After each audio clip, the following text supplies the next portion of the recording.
Well, I've got the London game on right here in the background as well, so I'm watching that. That's another banger. Yeah, I mean, we're getting total bangers these days for our overseas games. It's 21 to nothing. The Rams are beating the crap out of the Jags. And honestly, I thought this was going to be a better game. Really, I mean, I thought it was going to be better because I thought the Jags were supposed to be the designated overseas team in the NFL. And I mean, they're getting their teeth kicked in right now. So definitely disappointing. And I think these overseas games are just, they're a crock of garbage. I mean, honestly, like none of the games have been good this year overseas. And I mean, yeah, what do you expect, I guess, right? But, we're going to answer a bunch of questions today. Tons of injuries, man. We have so many injuries to discuss. I mean, game time decisions over the next 2 days are insane. I mean, we've obviously got Emeka Egbuka, Mike Evans. Those are big game time decisions right now. Apparently, I just got an alert that Mike Evans is apparently expected to play tomorrow night. So I would say that, if it was a noon game, then just go ahead and put him in your lineup and see what happens, because you can always swap him out. If at 10:30 comes around here in the next 15 minutes and he's not active, you could just replace him. But really right now, I mean, you're in this position to where he's still a Monday night game. I mean, that's the reality of this one. He's still on Monday night, and we don't know for sure if he's going to go. So I would say continue, as I discussed on the wide receiver video yesterday when I went through matchups, and I said I would not play those guys unless I had backup options, unless I had Tez Johnson or Sterling Shepard. I'm not going to play Mike Evans or Emeka Egbuka, who is viewed as a true game time call. I saw on the alert with Mike Evans, it said that apparently he's got a, quote, real shot to play. So again, I mean, we're talking about 2 game time calls here, and I have no comfort in knowing that. So I would proceed exactly how I said yesterday, which is I'm not going to play either of those guys unless I have another option in that matchup that I can substitute. So Josh Jacobs added to that game time decision as well. Josh Jacobs is viewed as a true game time call, and I don't really know, I don't think I've seen anything about whether he's leaning playing, because, a lot of times game time decisions, we can get some indication about how they're going to lean. So I would imagine that they're going to check him out pregame, have him walk through some drills, see how he does, and then that determination will be made from there. So it's going to be interesting to see Josh Jacobs, because he's a 3 o'clock game today. So it's definitely no guarantee that he plays. Tons of injuries, man. I mean, but you know what to expect. We're in Week 7 fantasy football. My advice to you, we're going to go through a bunch of questions today. Make sure to post a start-sit poll on fsroundup.com, our site. You could do these for free, post the polls for free, and also vote on other people's polls for free as well. Completely free to do it, but if you want access to the waiver tool, access to a bunch of other elite features, that's behind the premium subscription. My top 250 rankings updated last night in accordance with all these injuries. So like the video, subscribe to the channel to show your support, and let's start getting into some questions today. Rushing yard 428. What's going on? What do you think Waddle does today? Well, that's a good question, and I actually so I've got Waddle on a bunch of teams this year, mostly best ball, but I do have Waddle on one redraft league, and for the entirety of the week, I actually had him planning to start him alongside Brian Thomas Jr. and Ladd McConkey at wide receiver. And the only reason I started getting iffy about this one is because a lot of people started reaching out and saying the weather in this game is going to be nasty. Now, Cleveland is famous for having bad weather early, and this is, we're in, mid to late October right now, so that's not really early for Cleveland. It's about right on time. So most of the time, during the week, when we're several days ahead of the games, I don't care about weather. And I think it's just because I think it mostly comes from a lack of trust in weathermen. I just grew up not trusting weathermen. I live in South Central Texas, so every week they'd be like, oh, we're going to get rain. Oh, there's going to be a polar plunge. We wouldn't get rain. It would be 50 degrees Fahrenheit. So I just grew up with a natural distrust in weathermen. But when we're this close and the weather is expected to be like wind, like gusts up to 50 miles an hour and like 25 mile an hour sustained winds in the rain, I have problems with the passing game. And it wouldn't be as big of a deal if the quarterback was Matt Stafford or Josh Allen or, you know, another strong-armed quarterback in the league. Like, that's the problem with this one, is that Tua has probably one of the weaker arms as a starting quarterback in the league. So it definitely is going to affect the passing game in Miami. So Waddle did move down in my rankings. Again, you could see that reflected on FS Roundup. He moved down, and I'd still play him, but I no longer view him as a must-start. Like yesterday in the must-start and sit receivers video, I did call him a must-start. Last night I looked into the weather deeper, and I was like, you know what? I don't think I call him a must-start anymore.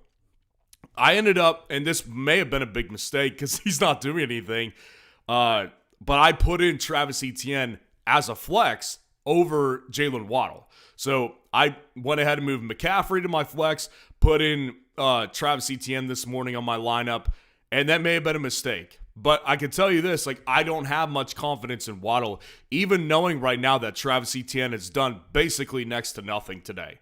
So, not that I'm happy with that decision, but I'm definitely not like, I don't think it's going to be terrible. I don't think it's going to kill me and Waddle's going to have 20. I mean, he may have 12, he may have 15, like if he gets in the end zone, but I don't see him having like 100 yards receiving today because I think it's going to be tough for Tua to throw for more than 150. So I do think it's going to be a lower scoring game. You probably want to stay away from receiving options in that one. Yeah, it's going to be a little bit of a nasty game. Rolling Force, what's going on? Tet or Jordan Mason? Well, they're both strong options. I think that they're both, you know, with Tet, he definitely has that ceiling that's just capped. I mean, I've talked about this for many weeks at this point. You have to factor in the offense he's on and Carolina being the offense that they are when you're thinking about Tet McMillan. You know, it's an unfortunate situation, but last week when he got in the end zone twice, if I tell you someone gets in the end zone twice, you're going to be thinking that, oh, this guy had, you know, a massive receiving day. I mean, it wasn't bad. Like 18 points is nothing to scoff at in a full PPR, but 2 touchdowns, that's like well over 20 points for most players. Well, he actually got less targets than he usually does, 5 targets, and he only had 30 receiving yards. You know, you look at any other week, and you're going to see him 8 targets in week 5. In week 3, 8 targets then. In week 4, 7 targets. In week 2, 10 targets. Like, Ted McMillan has this, like, cap ceiling whether or not he gets 10 targets or not. So, you always have to factor that in. That being said, I think the matchup today versus the Jets is fantastic. I don't worry about Sauce Gardner. Jordan Mason, on the other hand, he's playing Philly's defense, which in theory should be a tough go. Like, I do think Philly is a tough matchup. I think if all things are considered equal and we just wipe the slate clean with the Jags the other night. I think a big factor with Jordan Mason is going to be, is Jalen Carter playing? Because Jalen Carter last week did not play. So it looks like he's going to return. So that will make a difference for Jordan Mason. That being said, I do think that the Vikings offense, like Jordan Mason has done pretty well this year on a per touch basis. So I do think that Jordan Mason is a guy that you can still trust to put in your lineup and get you a solid, 15 to 20 points. Whereas with Tet, it's around the same, but I don't think his ceiling is as high.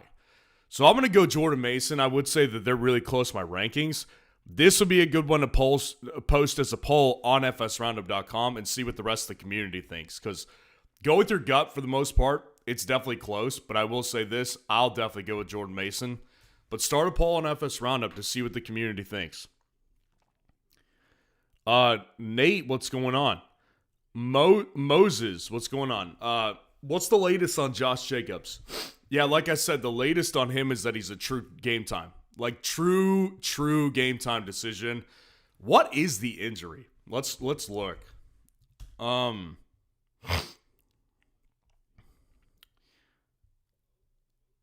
mean, what What is the injury?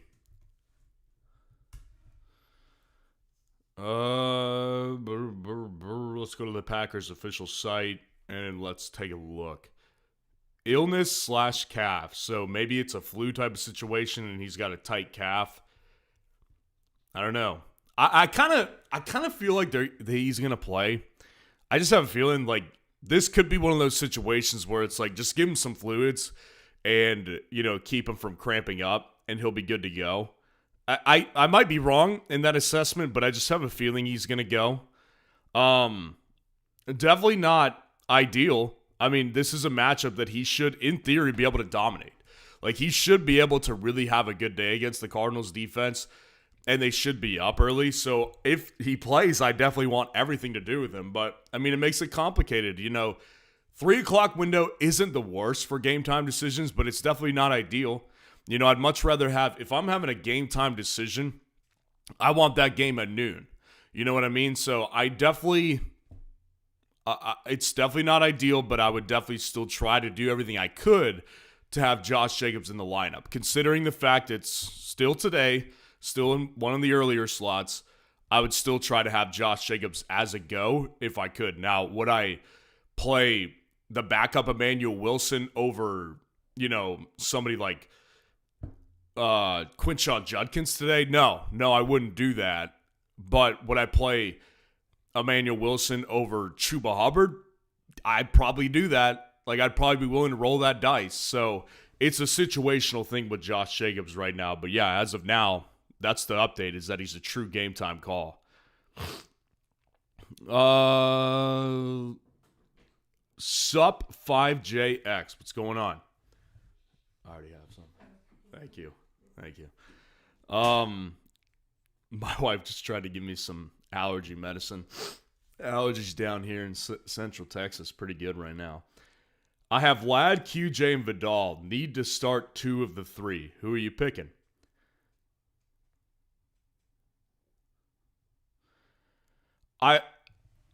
It's 2 of the 3. I think that it's really like it's uncomfortable to be able to play both of the Chargers wide receivers, right? Like you don't feel right doing it. That being said, it's just one of those offenses I don't really have that big of a problem doing that in. I'll give you an example. Somebody's decision I'm actively struggling with, going back and forth on. In one of my own lineups this week in my Dynasty League is Kendrick Bourne versus Kamani Vidal for that last flex spot for me. Now, the good news is that Vidal doesn't play until 3 o'clock. Let me just make sure so my lineup is going to be set. Colts versus Chargers. That game, yeah, it's at 3 o'clock Central Time today. So I've still got some time. But, I'm actively deciding between Kamani Vidal and Kendrick Bourne. So my whole thing with Kamani Vidal, he has moved down in my rankings this week. And it's not because I don't think I think this matchup actually could have a lot of points involved. But I think that it's going to be mostly a throwing successful game. The Colts defense, they've been pretty good against the run this year.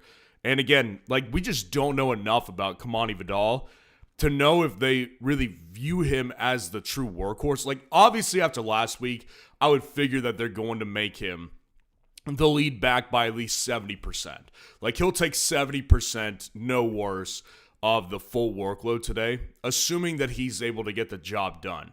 So I think that he's a fine play. But I also think that both these wide receivers have much more upside than Vidal does this week. I think it could be a shootout, and I think if anything, the Chargers might be playing catch up with the Colts, because the Colts, all they need to do is get a couple stops, and I think they'll be able to move the ball pretty effectively against the Chargers defense. So I'd personally go with the 2 wide receivers. That's my hunch. They're both ranked above Kamani Vidal this week. I would personally go ahead and play Ladd and QJ. I understand, again, if you don't want to do that. They're not, QJ and Vidal in particular, not that far off my rankings. So if you want to go ahead and play the running back and Ladd McConkey, that's fine. They're that close. If you have a gut call, make the gut call. Post it on FS Roundup. See what the community thinks about it. Completely free to do a poll. and to vote on polls. So, like, if you want to do that, that's fine. But if it was my team, I would personally go with both Chargers receivers. Because I just don't think that either of them have a low enough floor for me to really get scared off. Whereas with Vidal, I do think he has a low floor. Castro Raider, what's going on? Appreciate the super chat. Who should I flex? Golden, LMC, E. Wilson, Kamara. LMC. Who's LMC? Clarify who LMC is. I'm having trouble thinking of that. Lad McConkey? Am I right? Is it Lad McConkey who you're thinking of? Clarify that for me if you could.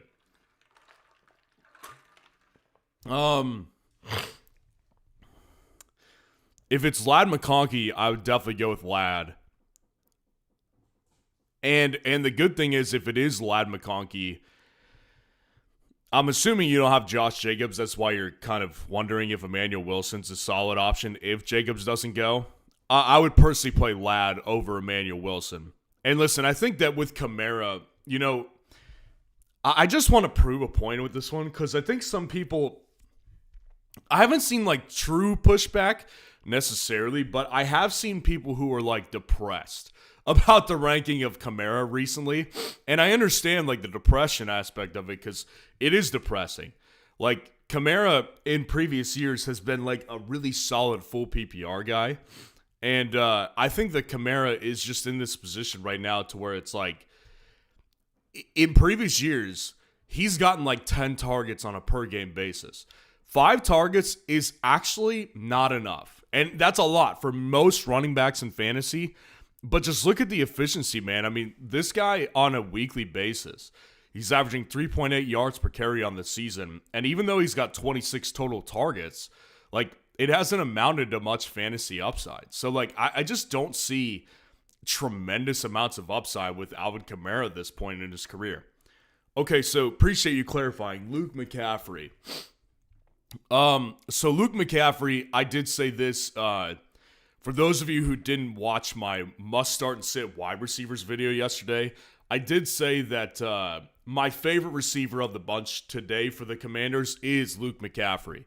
Now, I do also think that there's definitely a chance that he's not the number one. Like, I think it could easily be Chris Moore. For example, like Chris Moore had 5 targets for them last week against the Bears. He got in the end zone as well. The bottom line is this, like, you want a wide receiver attached to Jaden Daniels, especially against the Cowboys. Like, this matchup, it has so much potential to be like a 60-point over-under. I mean, honestly, like, I think that it could be 30 to 33 type of game. Similar to the Thursday night game, the icy hot ball. So, like, I think that it has tons of potential, which makes me lean towards McCaffrey. But I will say this with McCaffrey, like, he has been a big play threat and nothing more. Like, if you look at all his weeks, week 6, 1 target. If he didn't catch that, he was getting 0 points. But he caught it, and it was a 33-yard touchdown, so it ended up being good. Week 5. I know they played in week 5. Here we go. Yeah. 2 targets, 1 catch for 50 yards. Another big play saved his week from total obscurity. Week 4. 3 targets, 2 catches, 21 yards, and a touchdown. So, like, all I'm trying to show you is I'm highlighting the problem that could be there with Luke McCaffrey. So, I like him this week. I think he's a solid flex option. Like, I think he's a solid, I wouldn't call him high-end flex option, but I would call him a really high-end mid-tier flex option, if that makes sense. For that reason, like, I'm saying that because I would still personally play Matthew Golden over Luke McCaffrey because I think we're starting to see that role evolve a little bit. And I would also play Kamara over Luke McCaffrey. So it really comes down to Golden versus Kamara. And for me, I'm personally going to go ahead and play Kamara because I think that Green Bay is going to crush the Cardinals. I think that they'll get out to a lead and there won't be much need to throw the ball, into the fourth quarter. So Matthew Golden's probably going to have like a little window to capitalize on opportunities here. Stephon Diggs is active today. I just got a notification on my phone. So yeah, Golden's going to have like a small window of opportunity, whereas like Kamara should be relevant the entire game. So I'll go Kamara here personally. Appreciate the super chat. That is how you jump the line. You could jump the line by doing a super chat and get your question answered immediately. Adrian, good to see you in here. Appreciate the super chat. Morning, Ryan. League 1 flex. Quentin Johnston, Rico Dowdle, Emeka Walker. League 2, 1 flex. Rico, Kraft, Pollard, Jordan Mason. So League 1, Rico Dowdle, QJ, Egbuka, Walker. So again, like the problem with Emeka Egbuka is that we don't know if he's going to play. True 50-50.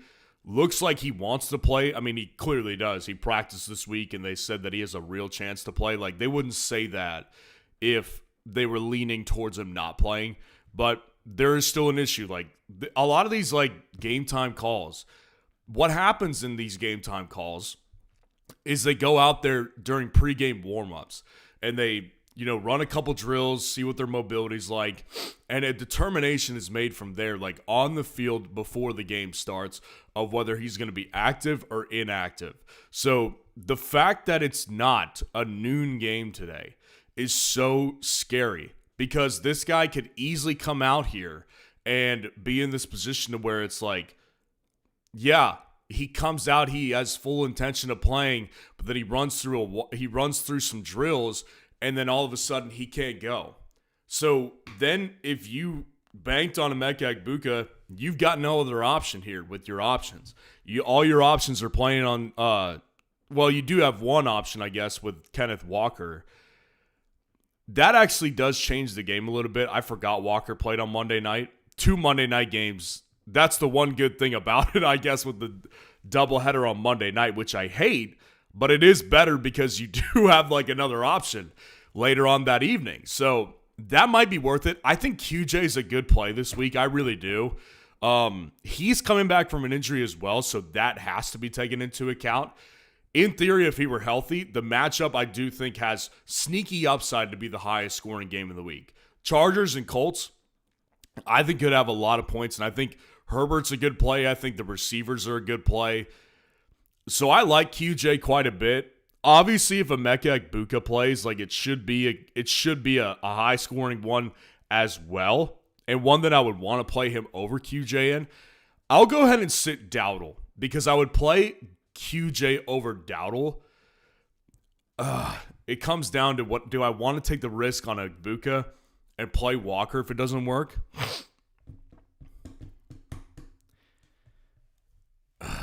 It's tough. I think I would. I think I would do it because Egbuka has just been so awesome this year. And, last week, obviously, like 4 targets for 2 catches and 24 yards needs to be taken into context because he basically missed the majority of the second half of last week's game. So, 4 targets in 1 half basically was pretty solid. And he's just been so good. I think it's worth it in the matchup versus Detroit. I think I would take that risk. I think I would roll the dice since you have another Monday night option and go with Emeka Egbuka. So if Egbuka plays, I'd play Egbuka. And if he doesn't play, you've got that Monday night backup with Kenneth Walker. I think I would do that. And then League 2, 1 flex. Rico, Kraft, Pollard, or Jordan Mason. Yeah, I'm going to rule out Tony Pollard. Because I think that Tony Pollard is just, again, I highlighted this all this week and even last week as well. The problem with Tony Pollard is that this guy is hung his hat all year on volume. Volume, because Tyjae Spears wasn't there. He was seeing all the volume. He was seeing all the snaps. Well, the last 2 weeks with Tyjae Spears back, things have gotten bad. So, he wasn't getting in the end zone. He wasn't being that efficient originally because the offense sucks. Well, now you take away volume from him and opportunities, and it's only going to get worse. So Pollard is in this position to where right now it makes no sense for me to play him as a high-end flex. He's a mid-tier flex for me. Like, Tyjae Spears outsnapped him last week, was more efficient on the touches, and almost had the same amount of work. He had 10 opportunities in this game between targets and rushing attempts versus 12 opportunities for Tony Pollard. So Pollard makes no sense for me to play with your other options here. So I'll rule him out. When it comes to Rico versus Jordan Mason is a really good question. I'll tell you this, like one of the pieces of news that we got earlier this week from the situation in Carolina is that apparently Dave Canales came out and said that we've made an internal decision on who's going to get the most amount of work between Chuba and Rico, which would imply that one of those two guys is going to lead the backfield predominantly. Now, whether it's 70-30 split, 80-20 split, 85-15, we don't know. But we do have an indication at least that one of the two is going to lead the backfield. That tells me it's going to be Rico. Like, I think Rico probably leads the backfield because you can't ignore, again, the one thing you can't ignore is the play. Like, you cannot ignore when someone does that well in the last two games and change the game for your offense. So I actually think Rico's going to play the majority of snaps today. So I like the matchup versus the Jets. I think it's a good one.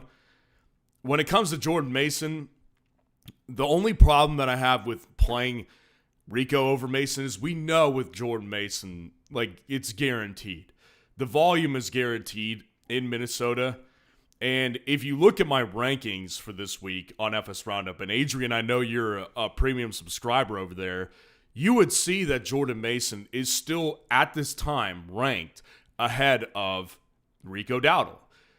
This is how fast things can change, though. Like, for me personally, I made this change this morning, and like, just now, basically, talking through this one, I would play Rico over Jordan Mason. I would take the risk because of the context clues and the tea leaves we've been given over the week that I think Rico is going to play the majority of the snaps today. So Jordan Mason versus Philly, I don't love the matchup, but we do know he's getting the work. With Rico, I have a feeling he's going to, and I love the matchup so much more. So I'm going to go Rico over Jordan Mason, and I would also play him over Kraft. I have Kraft, like, he's well ranked in my rankings, I think, but the thing I take into account with Tucker Kraft is the amount of targets that are there in the offense, right? Like, there's so many different targets that get the ball on a weekly basis. Like, had he not gotten the end zone last week, it wasn't a good day. And that's always a possibility. Like, he's one of the red zone threats along with Romeo Doubs. But I would still personally go with one of these running backs who I think the upside is ridiculously big. So I'm going to go with Rico Dowdle as your second flex option. Appreciate the super chat. Always good to see you in here, Adrian. Masab, what's going on? Appreciate the super chat. Do I stick with Dowdle or play Trey Tucker? I'm conflicted since Chuba is playing. I think it will be 50-50 also Carolina defense or Miami. Bad weather in Ohio. Yes, the second one is true. And it's a good thing that we're answering these questions back to back. For those of you who are new coming into this live stream just now and didn't hear my previous thing about Rico Dowdle, I think there's a lot of evidence to suggest, and I'm willing to predict at this point, Rico Dowdle is going to be the lead back for the Panthers this week. When you hear earlier this week, Dave Canales says, we have come to an internal decision, meaning that, like, we internally have decided something, that they came to an internal decision of who's going to be the lead back. That's the key word, the lead back. So that means that one of those two guys is going to lead the team in touches. So that's a 50-50 shot of having Rico lead the team in touches. Now, it really comes down to what you believe. I believe, personally, that if it was Chuba Hubbard, they would come out and say it. Because they gave this guy all that money, he would be expected to retain the job based off the money they gave him. But since Rico's been so good, I think that Rico is going to be the guy. And the reason they haven't said anything is because they don't want to cause controversy before their game starts this week. I I think with the tea leaves we've been given, the context clues we've been given, I'm willing to go out on a limb and say Rico's going to be the guy. Now, that being said, I think Trey Tucker is a solid play. I really do. I think that Trey Tucker is a really solid play this week. I mean, he at this point should really be viewed as their wide receiver one in Las Vegas. We probably have word by now whether Jacoby Myers is active or not. I have a feeling he's not going to play without knowing. Jacoby Myers, there's got to be inactives. I mean, that's a noon game. Jacoby Myers is inactive. So, yeah, Trey Tucker is not a bad play, especially in this game. Like, they're going to have to throw the ball a ton just to keep pace with the Kansas City Chiefs. I don't hate it. I really don't. I think it's a matchup that can be taken advantage of because Trey Tucker, I don't think, is going to see. I mean, he might see a bunch of Trent McDuffie today.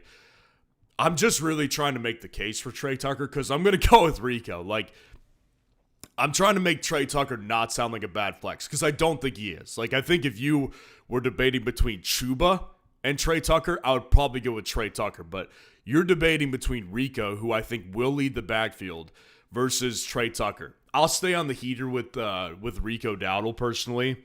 But again, I really do think that Trey Tucker's a fine play. And then the defense is Carolina or Miami. So that's another good question because they're back-to-back in my rankings as of right now.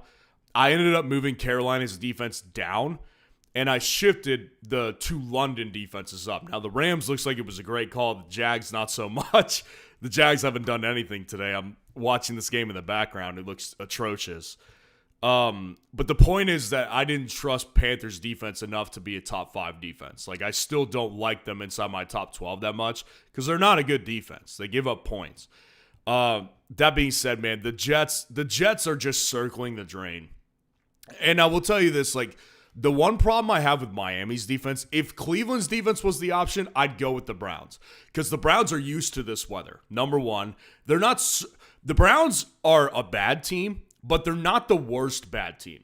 Does that make sense? Like, the Browns will put up a fight, and especially at their own house, the loyal fan base they have, they play good at home. They play competitive at home, rather, and they're used to this weather. You know, Miami's problem, and this has always been the case with Tua and Mike McDaniel, is the Dolphins' problem is that they have to jump out to, like, a massive lead in their schedule. Like, they've got to start the year basically like 4-2 or 5-1 to have a shot to make the playoffs.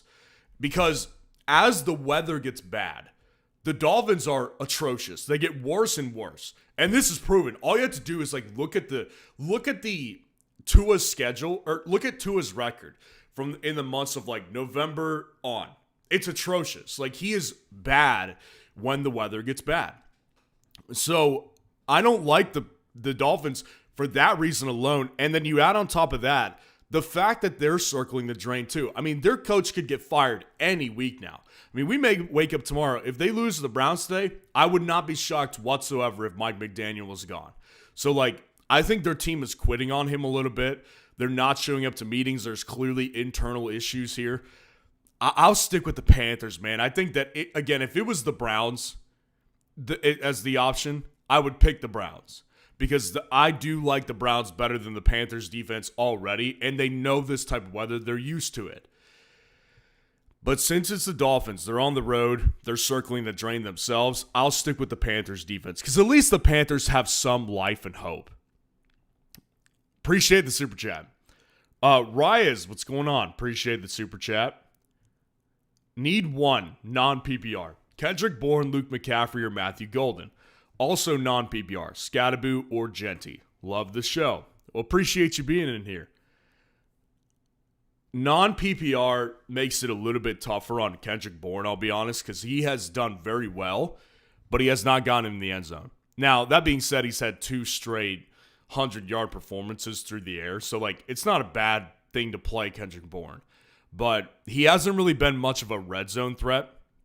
You know, since Kendrick Bourne has been relevant in fantasy, his moneymaker has been volume over the middle of the field with Mac Jones. And I think that continues, especially now that they have George Kittle back. Like, I think if there's a red zone threat in this game designated as a receiver, it's going to be George Kittle. So, like, I think the only way that Kendrick Bourne gets in the end zone is if he takes one to the house.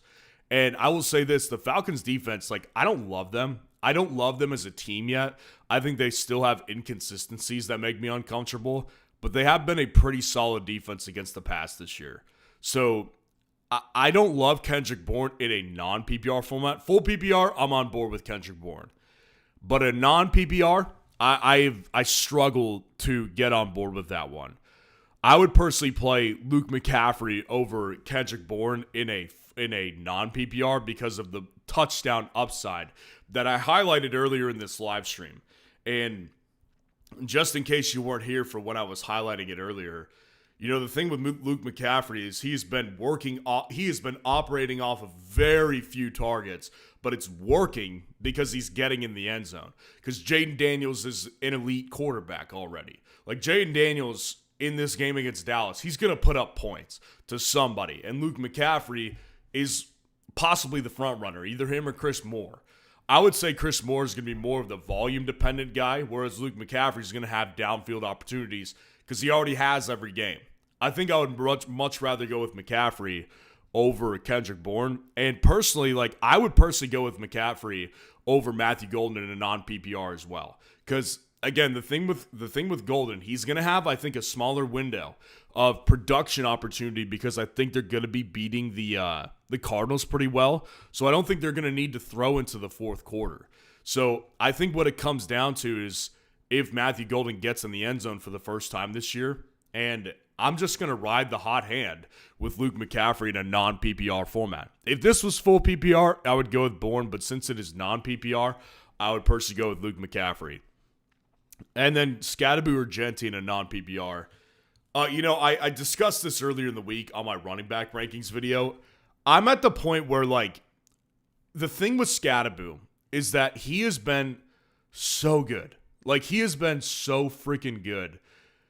And it doesn't matter what the matchup is. I mean, the matchup was not good against the Eagles. It didn't matter. I mean, it really did not matter one bit for him because he has been the lifeline of that energy over there. I mean, Jackson Dart, of course, is too, but, like, Cam Scadaboo, in theory, should not have done well against the Eagles last Thursday night. Not the previous one, but the previous Thursday night.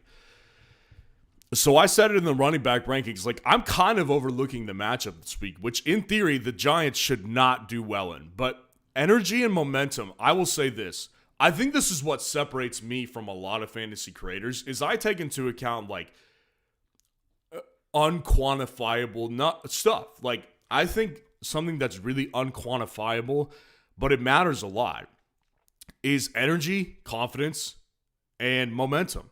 And that's something the Giants have right now. Like, coming off beating the defending Super Bowl champs on Thursday night on a short week, that's a big confidence boost. So I would not put it past them. I don't. To go into Denver and have a really good day. And with Genti today, you know, the workload has been what Genti's bread and butter has been. And you could count on that on a weekly basis. But the problem is that Cam Scadaboo's workload is huge too. And I would give them a better shot to win this game than I would give the Vegas Raiders. So I'm going to go with Scadaboo. They're both good options. Like, you can't go wrong with either one of them. They both have a low floor this week, I will say that. But I think that Scadaboo's ceiling is higher because I think that the team feeds off his energy. And I think that I'll personally just go ahead and ride that lightning right there. So I'll go Cam Scadaboo and I'll go with Luke McCaffrey. Appreciate the super chat. Nate Willis, what's going on? Appreciate the super chat. Hey, legend. Oh, stop it. Darren Waller or drop and activate Kittle. I don't think I would drop Darren Waller, and I will say this, like, I like where your head's at. Because, like, I've always said this, I don't like having two tight ends on the same roster. But Darren Waller has trade value. Like, I traded, in one of my redraft leagues, I traded Marvin Harrison Jr. and Darren Waller for Ladd McConkey a couple weeks back. I mean, the guy needed a tight end. And like Darren Waller has trade value. The guy has been a touchdown magnet. And again, I've said this today, like I don't like the matchup because in this game, it's supposed to be really disgusting weather. And it doesn't make me want to play pass catching options, particularly for the Browns. Like for the Browns too, but like with the Dolphins, Tua's got a weak arm. Now, Gabriel does too. I'm not trying to include him because he's irrelevant to this conversation. But like my point is that pass catching options in this one, I don't really want them. Again, I don't think I would drop Waller. I think unless he's like the bottom of the barrel of your team, I would not drop Waller because I think he's got trade value. Because I think the moment that you drop Waller, someone will put a claim in on him today. So I would personally activate George Kittle, but I would not drop Waller. I would activate and play Kittle, but I would not drop Waller unless he was at the bottom of the barrel. Appreciate the super chat.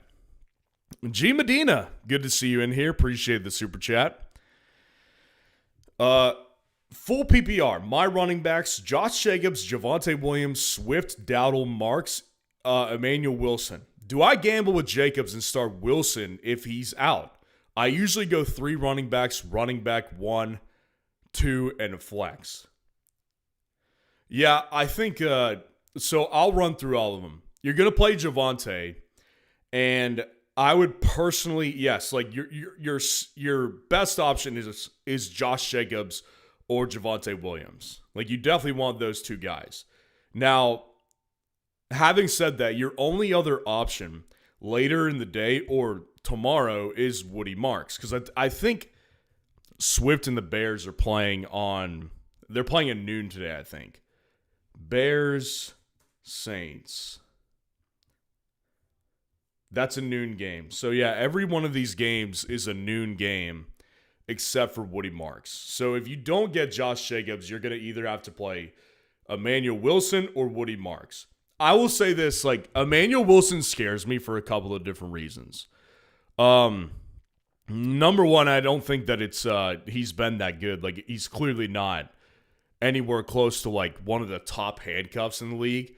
And a big reason he's not one of the top handcuffs is because if you actually watch the volume and what happens with the Packers running backs when Josh Jacobs is there, like it's split. I mean, Chris Brooks has been involved with Emmanuel Wilson. Emmanuel Wilson has been the leader most weeks, but Chris Brooks has been a factor whenever Josh Jacobs comes off the field. You know, so I don't know if it's like a for sure ski that Emmanuel Wilson's going to take over a Josh Jacobs type of role where he gets like 90% of the running back work. I mean, that is the problem. I mean, Chris Brooks in week 2, for example, 4 targets. Emmanuel Wilson had nothing in that game. So it's no guarantee that that Emmanuel Wilson's the lead back if Josh Jacobs is out. And that's what worries me ultimately with the Green Bay running back situation. And I think that like looking at your other options, you've got some good options. Like realistically, you have DeAndre Swift, who's like coming off a really good performance, his best of the year, and they're playing the Saints. That's a matchup I love. You've got Rico Dowdle, who I think is a great player as well. And I think he's a great play this week because I've said it a couple times now on the live stream. I think it's going to be Rico Dowdle today. I really do. I think if you look at the tea leaves and the context clues that we've gotten for this week, I think it's going to be Dowdle. So I personally would go with Dowdle for sure as one of them. And it comes down to, do I want to gamble on Jacobs and play him over and play Emmanuel Wilson over Swift if he doesn't go? And I think I would do that only because of the Bears, and there's just something about the Bears, and I know Nathan is up next in Super Chats, and I know Nathan, you're a Bears fan. I apologize. I don't have any hatred against the Bears. Something just doesn't feel right with the Bears for me. I'm sorry. Like I can't lie about this one to anybody. They just feel like very, very hot and cold and just like still like they're figuring things out offensively. So I'm in this position right now with Swift where I want to buy in And I'm fine playing him in a lot of situations, but I think I'll take the gamble on Jacobs and play Emmanuel Wilson if it doesn't end up being Jacobs instead of Swift. So that's what I'll do. I'll personally play Javonte, I'll play Dowdle, and then I'll play Jacobs, and if he doesn't go, I'll play Wilson. Appreciate the super chat. Always good to see you in here. Nathan, appreciate the super chat. Sorry I had to say something about the Bears. I love you, Nathan. It's always good to see you. But I do have to say I'm not super confident in the Bears. Good morning to you as well. I ended up not starting Chase Brown, and I'm hoping it doesn't bite me later. But can you help me choose 3 flex to start? Mason Taylor, Kupp, Tez, Spears, Marks, Waller, Dobbs, Devonta Smith. Yeah, I don't think that Chase Brown is going to kill you necessarily. Chase Brown, he didn't have that great of a day. It wasn't like it's going to break your back. Because, what did he get? Depending on the league format you're in. Chase Brown, let's go to football waivers on FS Roundup. All these numbers are completely free on FS Roundup. If you go to football waivers at the top right tab, you can see what the leaders are so far in week 7. And Chase Brown had 12 points in a full PPR. So, Chase Brown shouldn't kill you this week. I think you've got room to do better. The 3 flexes I would play, because I think that there's going to be higher end plays, right? So, I think, for example, Romeo Dobbs should go in as one of them. Because, again, I think the thing with Dobbs that you can hang your hat on is the touchdown upside. And even, I was discussing several times throughout this live stream, with the Packers options, the problem I have with them today is that I think they're going to be beating the Cardinals to the point where they're not going to need to throw too much in the fourth quarter. So they've got a smaller window to execute because they won't need to throw that much for more than 3 quarters. But I still do think Dobbs is a little bit separated. And that's the reason I ultimately prefer him over Matthew Golden, is because Dobbs is a true red zone threat. His chemistry with Jordan Love is the best outside of Jaden Reed, who is not available right now. So I think Dobbs is in this unique position to where I trust him more inherently than I do with the other Packers options. So I would play Dobbs as one of them. I would also play Devonta Smith because I don't trust Waller this week. It's not that I don't like Waller, but I don't trust him with the weather and Tua's arm in this game. And Tyjae Spears is just on a bad offense. Woody Marks is not trustworthy. And Tez, the only problem with him is that we don't know if one of these Tampa wide receivers is going to go. At this point, it kind of seems like one of the Tampa receivers will go, whether it's Mike Evans or Egbuka. Looks like Mike Evans is expected to play based off the report I got this morning. So, it would indicate that Tez Johnson is going to be a little bit more of a riskier play this week. I'd stay away from that, and I'd play Devonta Smith because we know that it could be a closer game with the Vikings, so I do think that he's a good option as well. And I find myself leaning towards Mason Taylor as the last option, because the reason I'm leaning towards Mason Taylor is because with him, there's nothing else in the Jets offense. It's Josh Reynolds and Arian Smith in the Jets offense. There's no Garrett Wilson this week, so it's just one of those scenarios where in all reality, who else is Justin Fields going to throw the ball to? So it's tough, man. I think I've got to go with Mason Taylor because, you know what? Actually, I'll do this. You've got 2 options on Monday night. Woody Marks and Tez Johnson. I'll play one of those. So I'll play Devonta Smith, Romeo Dobbs, and if Mike Evans or Egbuka are out, I'll play Tez. And if they're both out, I'll definitely play Tez. But if both Mike Evans and Egbuka are going to play, I'll switch and I'll play Woody Marks. That's what I'll do. I'll play Woody Marks, maybe bank on the upside Because I think those two options just provide more upside than Mason Taylor does. So that's what I'll do personally. If it was my team, I would go with Dobbs, Devonta Smith, and I would go with either Woody Marks if both receivers are going to be playing in this game for Tampa. But if even one of them misses, I'll go with Tez Johnson. Appreciate the super chat, Nathan. Good to see you in here. Junk Buster, what's going on? Appreciate the super chat. Start one running back and one flex. JCM, Mason, Pittman, Egbuka. I really think Egbuka is good to go. He could be. I have K9 if Egbuka doesn't start and I can pivot. Love the channel. Thanks. Well, it's good to see you in here, Junk Buster. I know you're a frequent on the live streams. One running back between Mason and JCM. I would personally go with Mason. Again, I do think that, there's upside in the Commanders matchup for sure, especially when you consider all of the options that are not going in Washington. So, I think the case for playing JCM is strong. I really do. But I will say this again. There's one thing that worried me with him last week, which is that he fumbled the ball once for sure, and one could argue that he fumbled twice. Now, it was credited to Jaden as a fumble, and I do think it was Jaden's fault. But, if I'm the team, looking at Bill, he didn't play that well last week, and he was responsible for us losing the game because he turned the ball over once and arguably twice. So I wouldn't be shocked if we saw a little bit more Jeremy McNichols and maybe Chris Rodriguez is a little bit of a sleeper for work today. Not a sleeper option in fantasy, but a sleeper for more work today.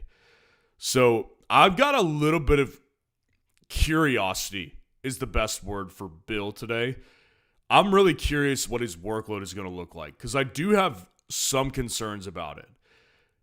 With Jordan Mason, there's no concerns. I mean, we know that he's the lead back in the backfield, and I think that he's been good enough. He's been really efficient to where I think he can get in the end zone behind this offense that has plenty of talent. They don't need to lean on Mason too much. They're going to get plays to Justin Jefferson, Jordan Addison. Jordan Mason's going to have a fine day. I think Bill's floor is really what worries me. So I'll personally go with Jordan Mason, but they're not far off. They're not far off my rankings. Jordan Mason did move down a little bit for me this week. So they're not far off. The thing I'll say about that is this. Go start a poll on fsroundup.com. Start sit poll. Completely free to start a poll. Completely free to vote on polls. Go start a poll on FS Roundup. Go with your gut and see what the community says. I'll go with Mason, though. The flex option for me, Pittman or Egbuka, this is a gut call for you because you seem to think that Egbuka is going to go. Me personally, if you don't have an option for Monday night, it's a no-brainer for me. I'm not doing that. I'm a risk taker. I say this all the time on live streams. I'm a big risk taker in life, in fantasy football. That's what I do. But only if it makes sense. For you, if you don't have you said you do have K9. If Egbuka doesn't go and you could pivot, then I would do it. Yes, I would do it. I would personally play Egbuka if he plays and just lean on K9 if he doesn't play. I think since you have Kenneth Walker, it's worth doing that. So yeah, I would go with Egbuka as your flex if he goes and Kenneth Walker to back him up if he doesn't go. Appreciate the super chat, man. Good to see you in here. Nathan, appreciate the super chat again. Also having a feeling that maybe Loveland is going to have a breakout game. Follow my gut and pick him up to start in the 3. Nathan, you go with your gut, man. You've been with the channel long enough that you know that I will always advise people to go with their gut if you have a strong feeling. Your gut will take you a lot of good places. And I don't have that gut feeling, but you are a Bears fan. And you do have a very close eye on this team and what the inner workings are with the team. So you are totally free to do this because I will advise people to go with their gut unless I think it's ridiculous. Now, I will say it's a little bit, to me, a little borderline ridiculous, but only because I don't have the confidence in Loveland this week that you do. It's not ridiculous because you have like some great player you're going to play him over. You don't. You don't have a great player you're going to play him over. And he did get more targets than Cole Kmet did last week. So I don't have a problem with like you playing him over Tez Johnson or Woody Marks or even Mason Taylor if you have a gut feeling on it. I'll put it that way. Like, Nathan, you've been with the channel long enough, you know, go with your gut. And I don't have the same feeling you do. I would not do this move, but I don't think it's crazy. If you were trying to convince me to go with Colston Loveland over Michael Pittman, I would say don't do that. Like that is a little crazy. But we're talking about Colston Loveland versus Tez Johnson, Colston Loveland versus Woody Marks, Colston Loveland versus Mason Taylor. Like, Colston Loveland, if he hits, he has more upside. So I can understand your perspective here. Go with your gut. Go with your gut on this one. And go with Loveland if you feel like it is the case, but I'm not there with you personally. Appreciate the super chat, man. Tyler Sperry, appreciate the super chat. Fannin, Otten, or Mayer. Also, Falcons defense or Packers. Well, all those tight end options are really pretty solid. Otten at one time this week was well ranked. Like, I did have him pretty highly ranked in this one because at the time I thought that it was going to be Emeka Egbuka and Mike Evans out. So I had Otten inside the top 10.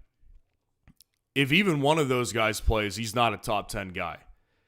Because Otten already, like, Otten when everyone's healthy, very irrelevant. And spotty is the best case scenario for Otten. Like, Otten is not a guy that's going to get consistent work. Like, last week he got 6 targets.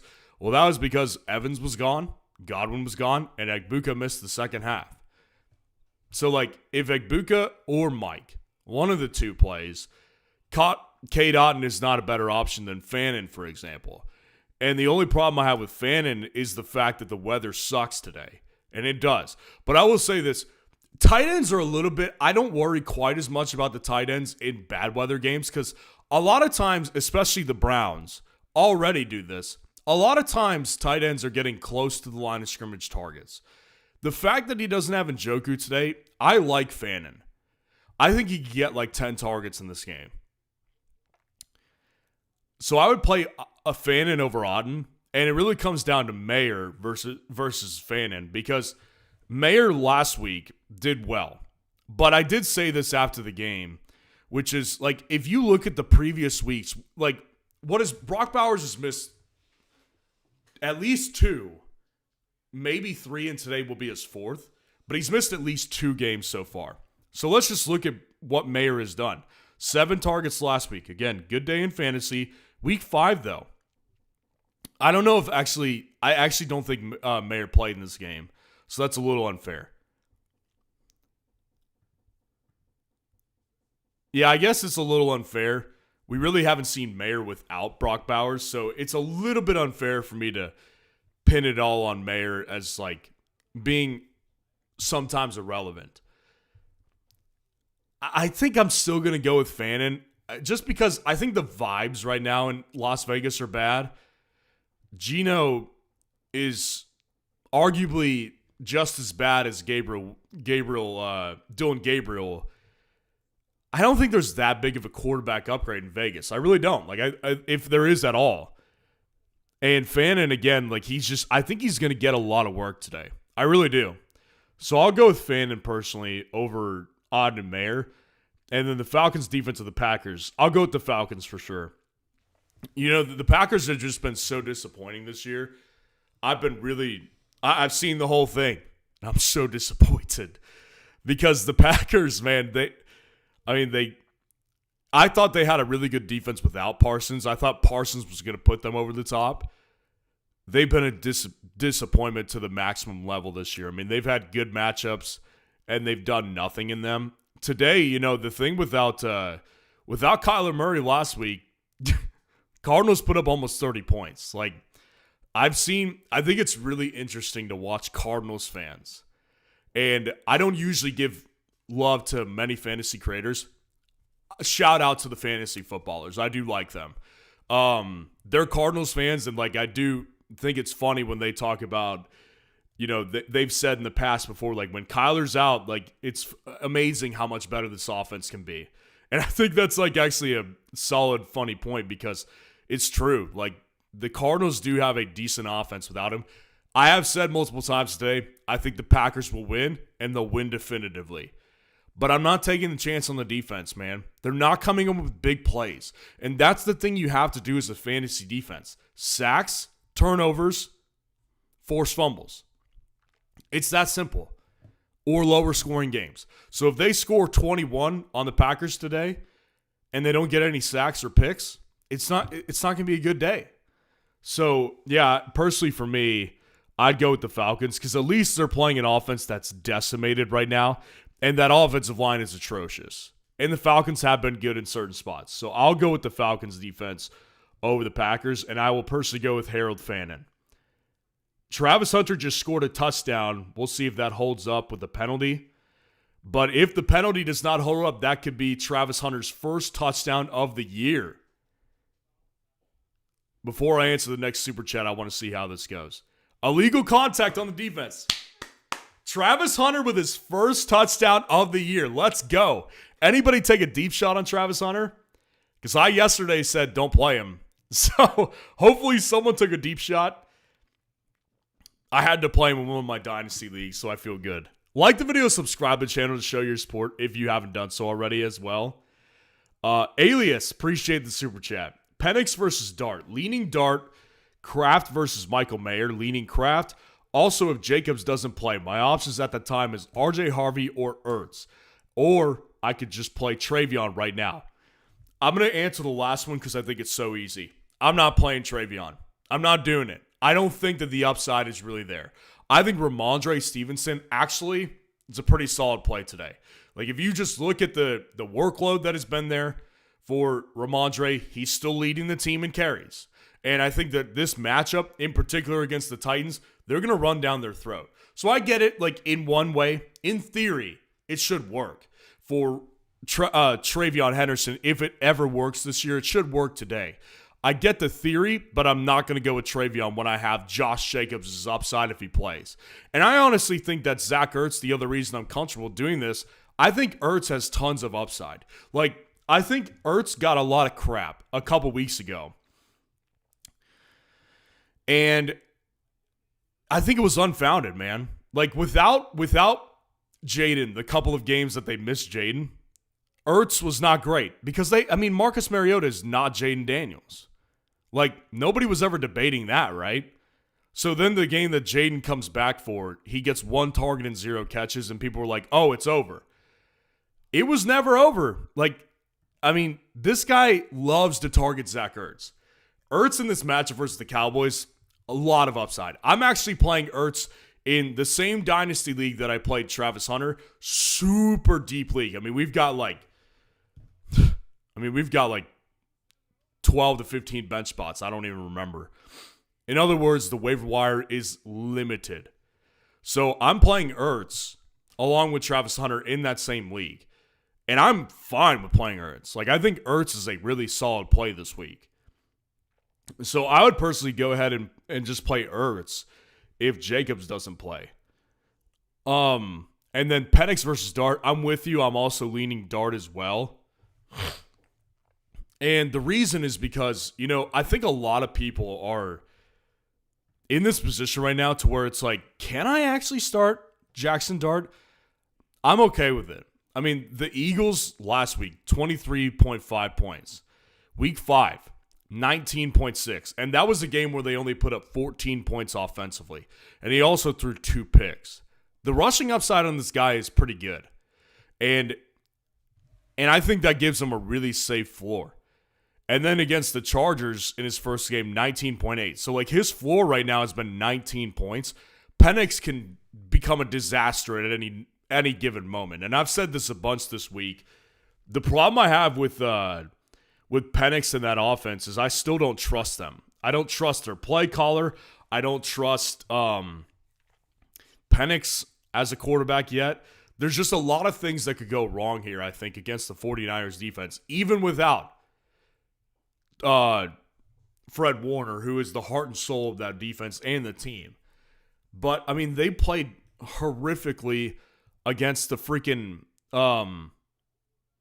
they played horrifically against the Panthers. So, like, I don't trust them yet. I'll go with Dart as well. And then the tight ends, Kraft versus Michael Mayer, I'm also leaning your direction as well. I would personally go with Kraft because, again, I think I just want to see it. I would just, unless I was really, really desperate and I was trying to decide between, like, Chiga Okonkwo or Michael Mayer, or maybe, like, Theo Johnson or Michael Mayer. Like, I would pick Mayer in those spots. But, I mean, we're talking about Tucker Kraft, who, you know, has limited volume sometimes, but, I mean, I think it's just on a much better offense. And, again, with Mayer, like, I want to see it first. Like, yes, last week was good. He was targeted last week, but I don't know if that's actually going to continue. So, I would personally go with Kraft as well. So, I'd go Kraft, Dart, and I would play Jacobs, obviously, if he plays. But if he doesn't, I would just go with Ertz.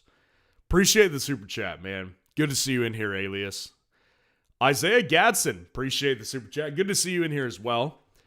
Start Mike Evans, Ladd McConkey, or Jordan Mason, full PPR. All of them are good options.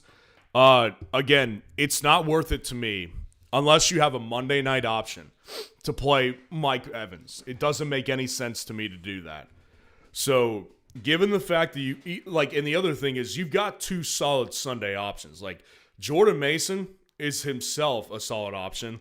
Ladd McConkey is himself a solid option as well.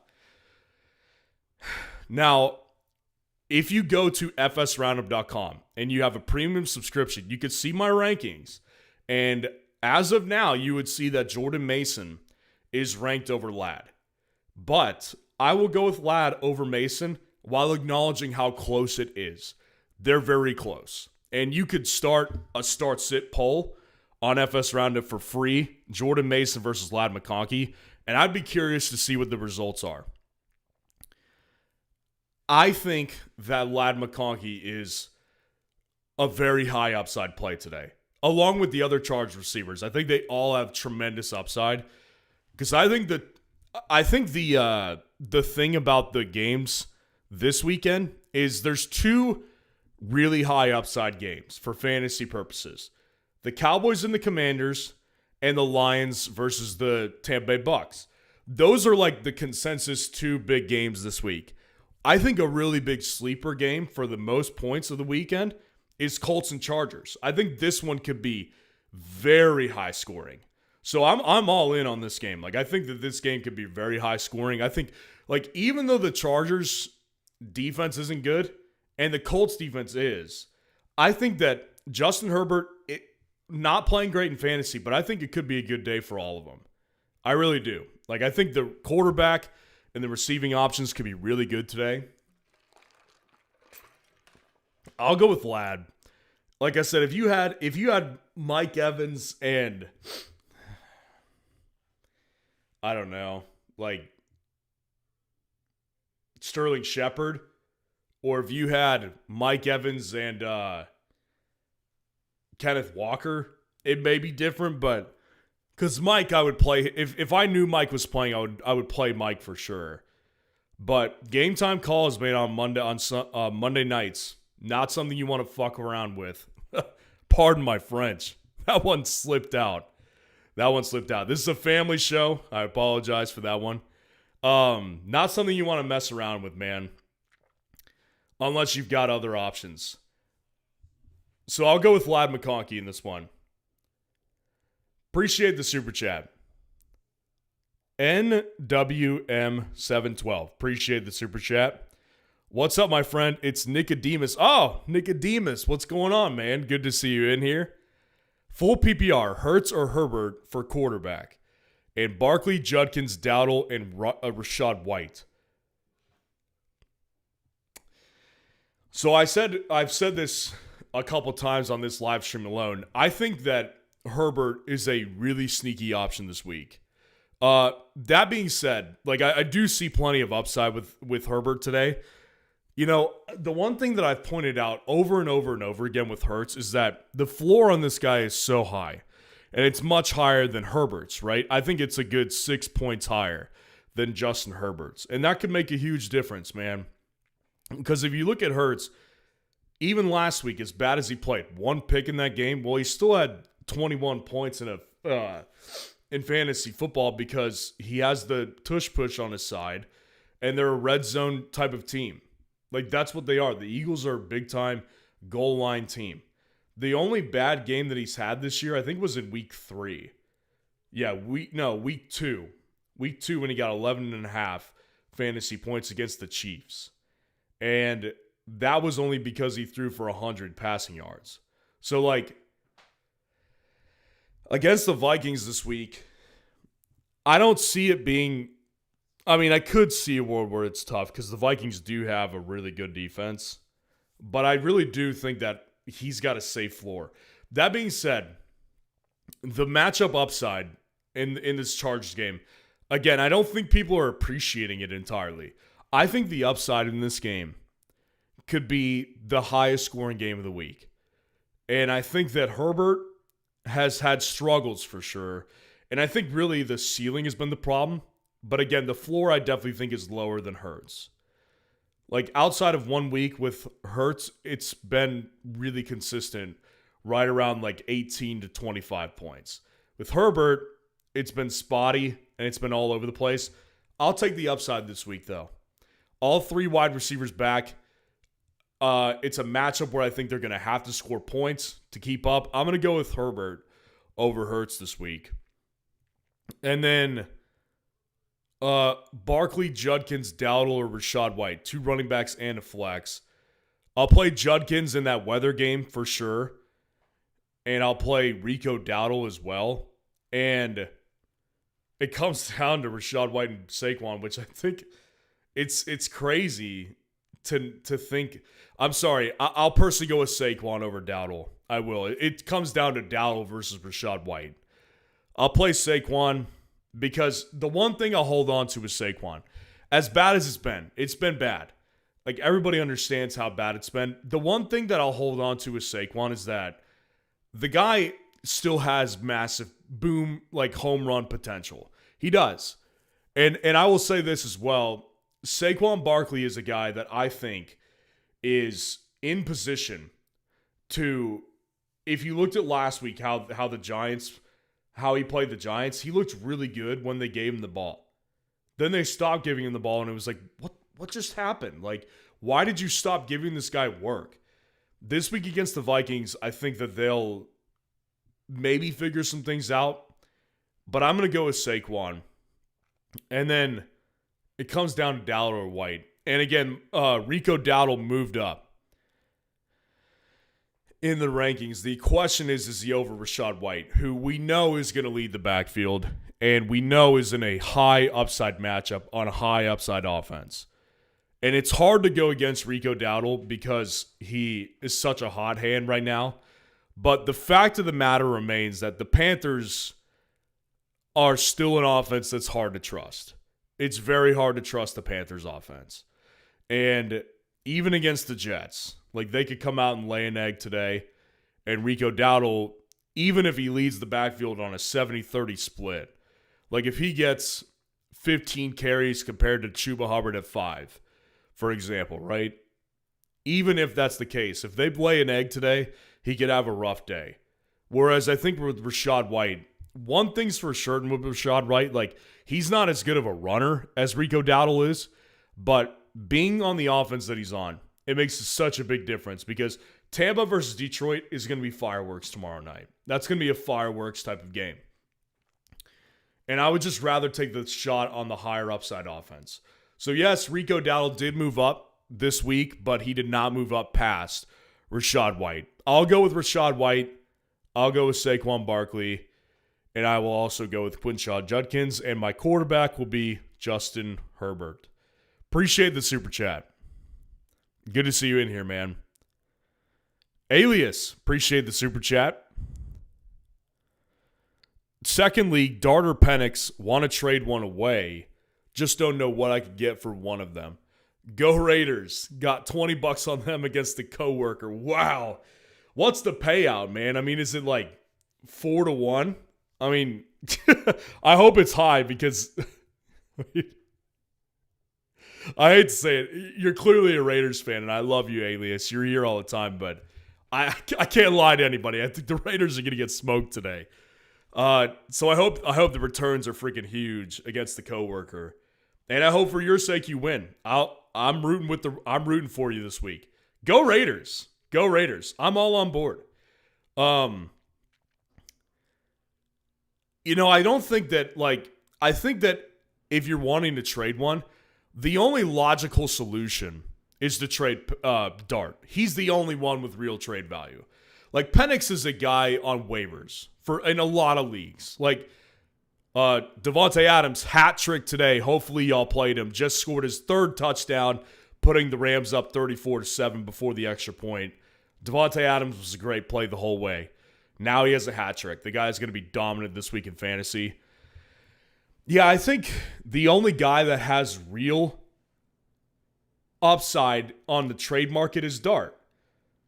He's the only guy. He's exciting. He's young. He's electrifying the offense. And his floor this year has been 19 points. I mean, Penix, no matter how many more games that Penix has that are good, you know what he'll never be able to wipe away from? Not just me, but a lot of people, is that ugly, ugly performance against the Panthers. And even this past week, like Drake London has a great day, and they scored 24 points on the Bills, but he has 14 fantasy points. Like, I'm just trying to set up, which the point being, this guy just doesn't have trade value. Like, if you want to trade one to make your team better, it's gotta be Dart. Like, Dart can give you legitimate, flexible options, right? Like, you can get guys like Devonta Smith for Jackson Dart. Like Jamison Williams maybe for Jackson Dart. I mean, my point being is that you can get someone who's actually playable for Jackson Dart. If someone traded for Penix, they would give you nothing more than like a handcuff running back. And I'm talking like low end. Like, you're not going to get Tyler Algier for Penix. You're not going to get, you may be able to get like Bashal Tootin. You may be able to get like Emmanuel Wilson. But Penix isn't getting you anything, man. And like, I don't think that you should be making trades just for the sake of making a trade. And this applies to anybody. Like, in my leagues, I don't just make trades to make trades, because trades are fun. Like, trades are some of the most fun in fantasy football, is when you make a trade and the whole league gets to react. Like, that's a really fun part of fantasy. But you don't want to just make trades to make trades. Like, you want to make trades that actually make your team better. Trading Penix, if you could, and I don't even think you could, but if you did, it wouldn't make your team better. Like, nobody's going to trade Jamison Williams or Khalil Shakir for Michael Penix. They'll do that for Dart, though, and you could play those guys. So if you want to make your team better, Dart's the one who you're going to want to trade. Appreciate the super chat. Arganunya. What's going on? Appreciate the super chat. PPR, Jennings or Chris Moore, starting Kendrick Bourne or Lane. I would play Kendrick Bourne for sure out of these options. And, I'll tell you this, so first of all, I would play Chris Moore over Jalen Lane. I like Jalen Lane as a talent, actually, but he's definitely been more of a special teams guy this year. And I would say that probably today he's their third receiving option behind McCaffrey and Chris Moore. So I would play Chris Moore over Jalen Lane. We can rule him out. It comes down to Chris Moore versus Jennings. And I'll tell you this, this actually should be reflected in the rankings. I made that change last night, if I'm remembering correctly. If you have a premium subscription at FS Roundup, go check out my rankings. If you don't have a premium subscription at FS Roundup, get it today. You can see my weekly top 250 rankings, utilize the waiver wire tool, which is winning leagues this year, and lots of other premium features, such as the comparison feature as well. My point being is that I think it should be reflected in the rankings that Chris Moore is over Javon Jennings. The problem I have with Jennings right now is that he is a really risky play. Like, the guy is injured right now. Undisputed. Like, from his own account, he's playing with broken ribs and a bad ankle. It's not a good situation.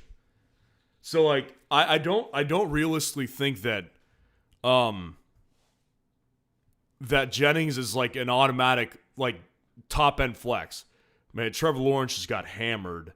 And Brian Thomas Jr., for what? The second time today is down. It looks like his shoulder's bad. I played Brian Thomas Jr. this morning. That wasn't a good play. Whatever. Back to the question. I think it's got to be Chris Moore. Because with Jennings, man, like, if it was Brock Purdy, I might have something else to say. But last week, when Jennings was dealing with the same injuries, which he'll be dealing with all year, by the way, if he doesn't rest. Like, he's going to continue to deal with these injuries all year. Last week with Mac Jones, Kendrick Bourne continued to be the wide receiver 1, and Jennings had 3 targets. The chemistry's not there, and Jennings is not healthy. If Jennings were healthy, I would say, fine. But given the fact you already have Kendrick Bourne, and the Commanders versus Cowboys matchup is a big one, I would go with Chris Moore. Because, again, I highlighted this earlier too. If you look at the receiving options last week with Debo, 5 targets for Chris Moore. I think he's going to be more of their volume-dependent guy. And Luke McCaffrey continues to be a big play threat. One I like probably over Chris Moore, but it's not by much. Chris Moore's a solid play this week. I would go with Chris Moore personally. Appreciate the super chat. CDIP8RE. Appreciate the super chat. Half PPR. Allen, Evans, Bourne, or Ted. Flex wide receiver or Vidal. So you're asking me which of these options would I flex versus Kamani Vidal or with Vidal. Either way, again, Evans being the fact that, like, we don't know if he's going to play, it makes it impossible to play him because I don't know if you have another option. Like, based on what you've told me, it looks like you don't have another option on Monday night. So it makes it impossible for me to responsibly say to you, play Mike Evans, because that guy is very possible that he doesn't go. Like, I'll just highlight this because I said it with Ekbuka earlier. There's a massive possibility that him and Ekbuka both go out there during pregame warmups and they test out their injuries, which are both hamstring injuries. They test out their hammies pregame and they both decide, I don't think I'm going to go. Like, I don't think I can go. And they make him inactive 90 minutes before the game. It's entirely possible. And if you don't have an option on Monday night, you're screwed. So, like, I've seen a big popular thing, like if someone wants to go with Mike or Ekbuka, they'll have Kenneth Walker. And I say, that's fine. Because Kenneth is a fine replacement. Not ideal, but he's a fine replacement. You don't have that option, it doesn't look like to me. So you've got to just rule Evans out. And you've got to go with either Allen, Kendrick Bourne, or Ted. Now, to me, I think there's a clear answer here, and I think it's Ted. Because the matchup versus the Jets is strong. His target share has been very good for the most part. And he's their most important receiving option. Like, Jalen Coker coming back today, keep your eye on it if you watch. Like, if you watch the Panthers-Jets game, which I can't imagine most people in the country will. But if you're watching that game today, keep an eye on Jalen Coker. Curious to see what his workload will be. But Ted is still the wide receiver 1. And with Allen, we don't know if he'll execute on his work because he's been getting work. He just hasn't been as good lately. And with Kendrick Bourne, I think he's a good option. But again, Kittle coming back scares me. That does worry me for him. So I'll personally go with Ted. Appreciate the super chat. Michael Merowitz, good to see you in here. Appreciate the super chat. 2 running back, 1 wide receiver, 1 flex. Super flex. JCM, Rico, Brees, Jacobs, Sutton, Tet, Evans, or Egbuka. Dart or Darnold, other league, PPR, Evans, Addison, or Bourne. So let's pick 2 running backs between Jacobs, Brees, Rico, and Bill. So the good thing is you have JCM also playing in that 3 o'clock window, so you'll know by that time whether Josh Jacobs is going to go or not. So if Jacobs is out there, I'm going to play Jacobs over Bill. And I would say that the reason I'm comfortable doing that is because him and Rico are so close in my rankings, and I actually have Rico over Bill. So I would personally play Rico as one of them. And I love Brees, man, and I love the opportunity, but I just hate the offense. And I hate the Jets, and they stink. Like, it just stinks. So even though Brees gets a solid workload, you kind of have to look at Brees as like Chase Brown, right? Like, Chase Brown dominates the workload in Cincinnati, but what does it really matter? What does it matter? Like, if he's not getting the upside in the offense, it doesn't matter. So I personally think that Rico is a guy that you would want to play over Brees Hall, and I would also play Bill over Brees Hall. So it comes down to if Jacobs is out there, I'd play him over Bill. But Bill's going to be a strong option as a flex as we go through your flex options. So for sure, Rico is a running back, and either Jacobs or Bill as your other running back, and they're both in the 3 o'clock window, which is perfect. Sutton, Tet, Evans, or Egbuka as your 1 wide receiver. It's a little scary because both Tampa options are, game time calls, and I would clearly play them over the rest, but I'll play Tet over Sutton this week. They're very close.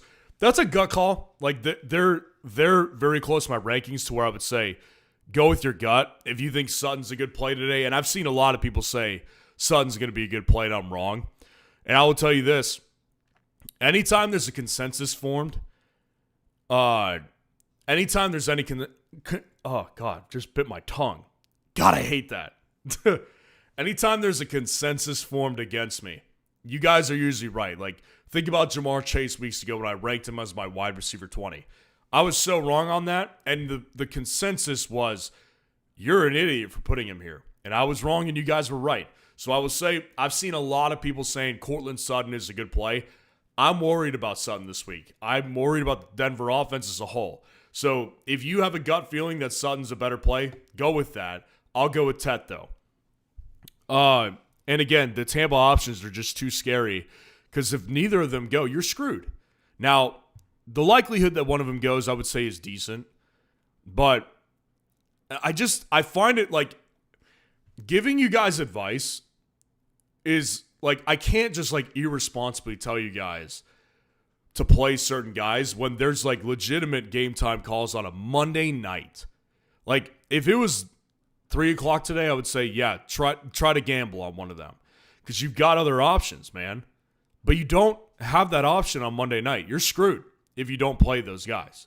So, or if you do play them and they don't play. So I would go with Tet, and I would personally go with Bill as the other flex option. I'd go with Bill over the Tampa guys, and I would go with Bill over Sutton. That's just me personally.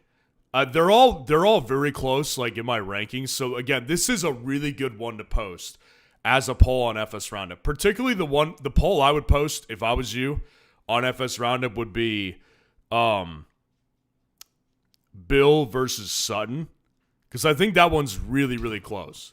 Again, it's a philosophy thing with me. I'm not playing those 2 Tampa receivers unless I have backup options like Tez Johnson, Sterling Shepard, Kenneth Walker, Zach Charbonnet. Like, I'm not playing any of those other guys unless I have those options. So, yeah, Bill for me with Rico and Jacobs. And if Jacobs doesn't go, then I would personally go ahead and play Sutton. So that's the way I would put it. And then I would personally go with Dart over Darnold. I think Darnold's been really good. Like, it's undisputable at this point. But the good thing about Dart is the rushing upside. Darnold doesn't really have it. And they're both playing tough matchups this week.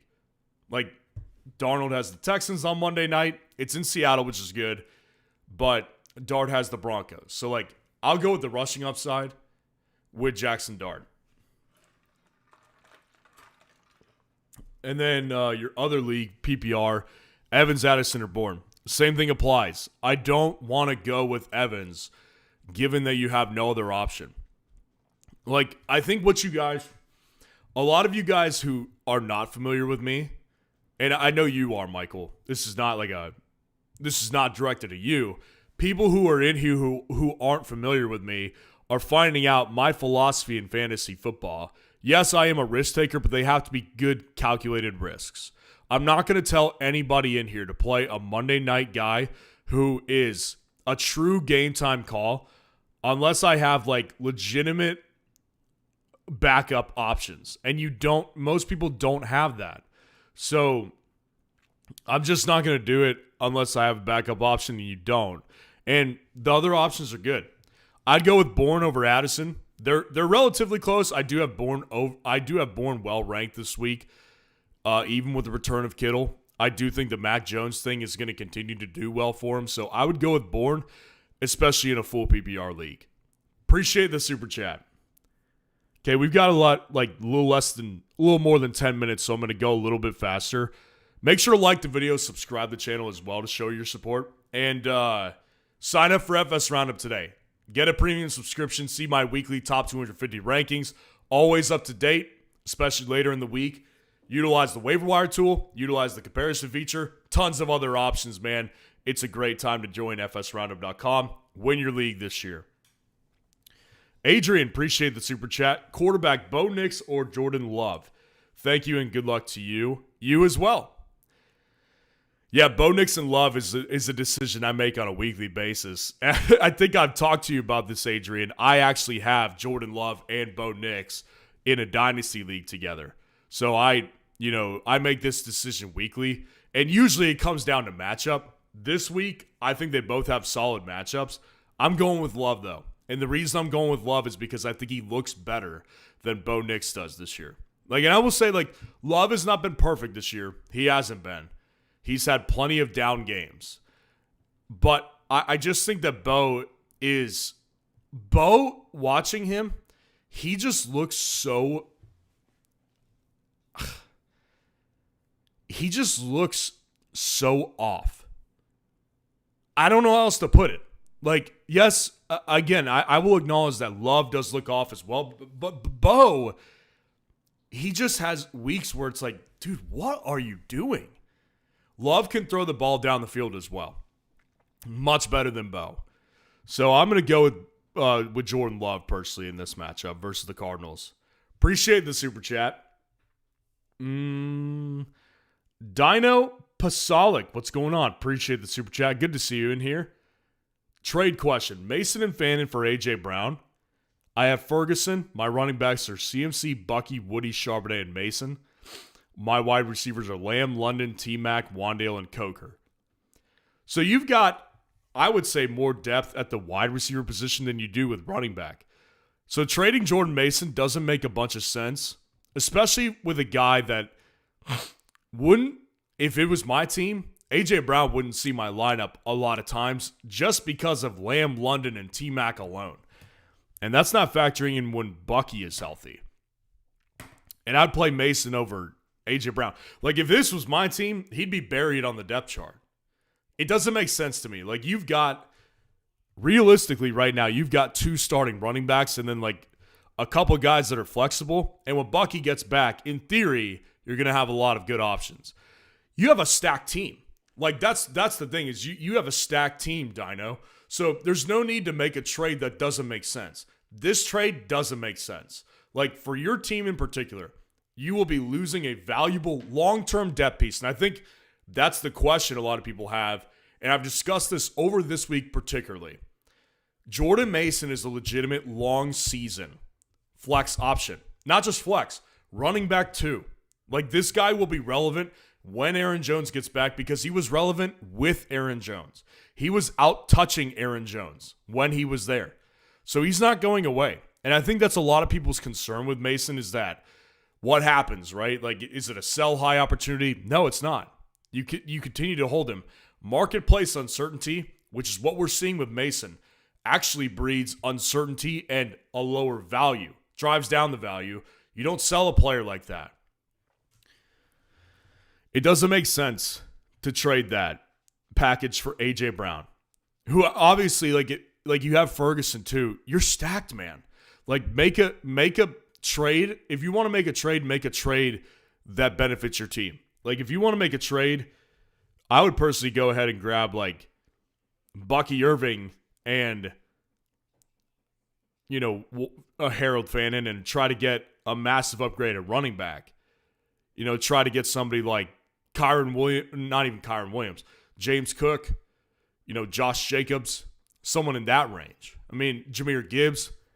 Like, that's what I would personally do. I think it makes more sense for your team because, again, it's not like you need wide receiver help. I mean, Wandale as your wide receiver 4 is really good. So I wouldn't do that personally. Appreciate the super chat. Trying to work through faster. White Guy 2, what's going on? Appreciate the super chat. Caleb Williams or Baker Mayfield?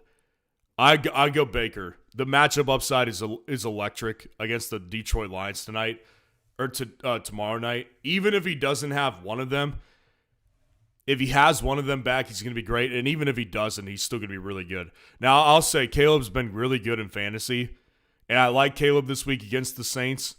And I have heard their weather's a little bit off today. But still, I think that Baker and the upside in the Lions game, I'm going to go with Baker. Appreciate the super chat. Lawrence Paliagas, what's going on? Appreciate the super chat. I don't know who to put in flex. A.J. Brown, Cam Scatterbo, Rico Dowdle, and Marvin. Full PPR already starting Devon Achane, Rashad White, Jamar, and Rasheed. So your starting lineup's really good. I'm always about upside, and Cam Scatterbo has tons of it.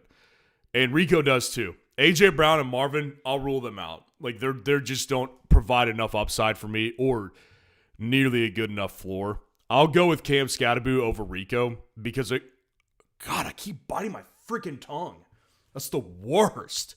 I'll go with Cam Scatterbo over Rico Dowdle only because we know the workload is there. And even though the matchup is very questionable, I'll take the workload and the guy who's been electric as well. As electric as Rico's been, Cam Scatterbo's right there with him. I'll take Cam Scatterbo. Appreciate the super chat. Alias, appreciate the super chat. I mean, I meant start Nix or Penix in the second league. Typo, still want to trade one though.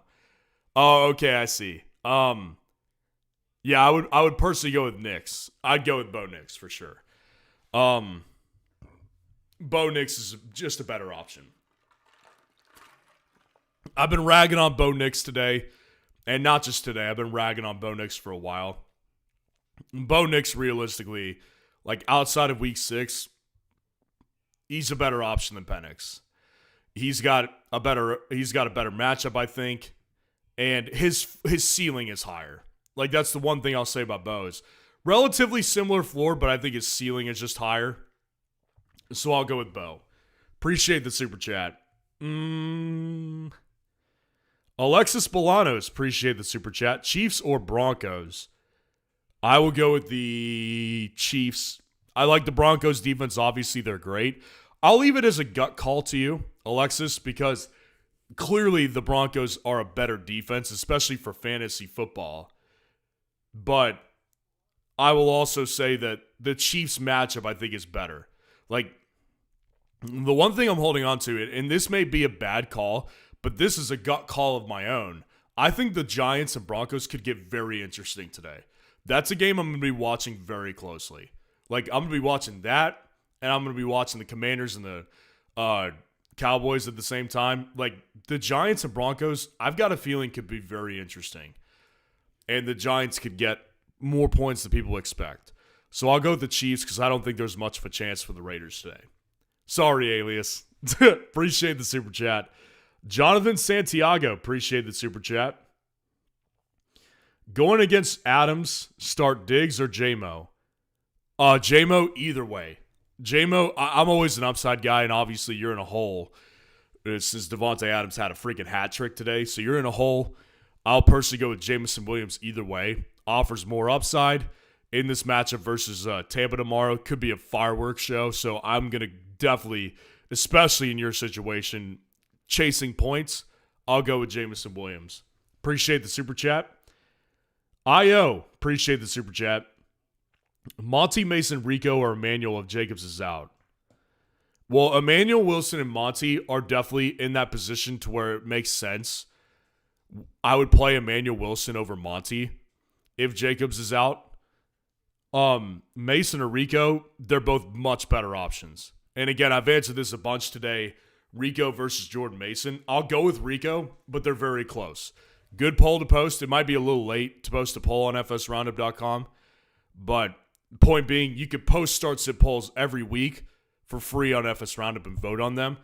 For me personally, I'll go ahead and play Rico because they're very close, but I'll ride the Lightning, and I think his matchup is much better. And I do think he's going to be the lead back today. So I'll go with him. Appreciate it. Dino, appreciate the super chat. Flex Woody, Charbonnet, or Fan in Standard League. Standard League, no PPR. Fannin is a problem in that. I'll go with Charbonnet. In Seattle, I think they're going to beat the Texans.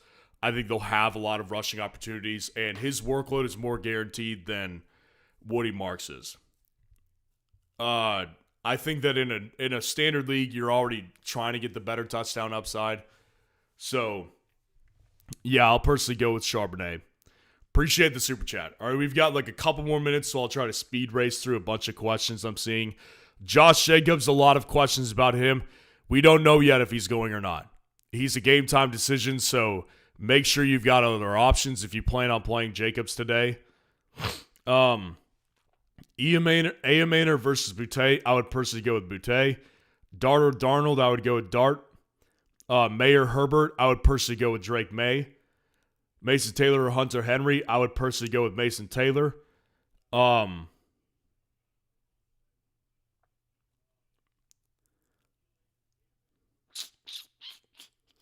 to see common questions. Jordan Mason or risk Josh Jacobs? If you don't have another option, you can't risk it. I'd go with Jordan Mason. If you have another option, get that other option. And I would probably play Josh Jacobs if you had another option. Worthy, Addison, or Kamara, I would personally go with Jordan Addison.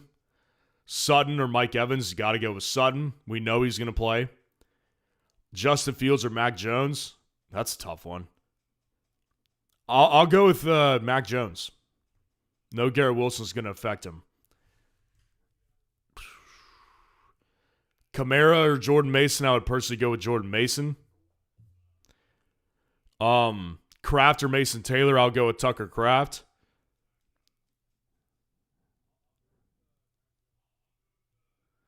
Jacobs or Dowdle? I guess Dowdle, since you don't have another option. Odunze, Sutton, or Kamara, I'll go with Odunze. Kendrick Bourne or Luke McCaffrey, I'll go with Kendrick Bourne. Maynor or Mason Taylor or Boutte, I'll go with Boutte.